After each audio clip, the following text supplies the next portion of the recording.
right, guys. So in just a moment, you are going to plan the character and setting for your narrative.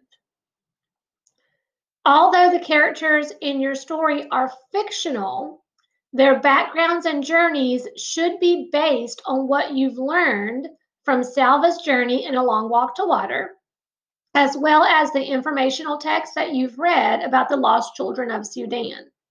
So your character is not going to be a real character. Your character is not going to be Salva. Salva's story has already been told. You are telling the story of another lost girl or boy of Sudan. It's a fictional character, but they are based on Salva's journey. So think about that. The setting that you create should also be based on the real settings in A Long Walk to Water. So think about some of the settings from A Long Walk to Water. It starts in the school. Then he goes on a journey. As he goes through his journey, he has the desert. You will probably have multiple settings, just like The Long Walk to Water had multiple settings. The first part of your story might take place in a school. Another part of your story might be in the desert. Another part of your story might be in the refugee camp. So you may have more than one setting, but again, the settings need to be based on the real settings from A Long Walk to Water.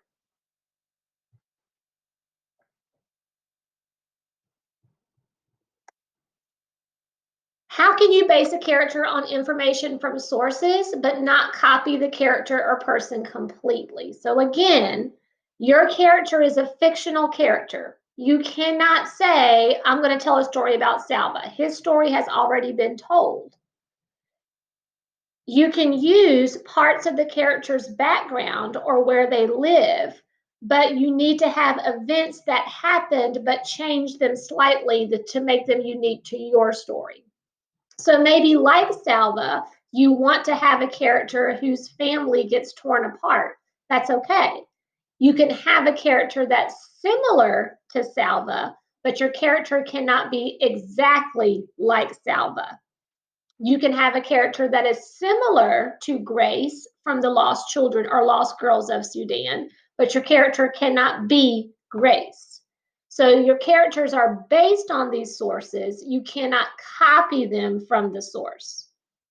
How can you discover Sudanese names? Because these are lost children of Sudan. So you want them to have names that are appropriate for Sudanese names.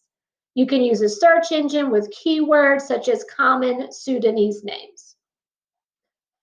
So now, if you look at your actual document, this is what you're going to be filling in. You're going to build a character and setting. Start with a description of your character, and you're only focusing on your main character.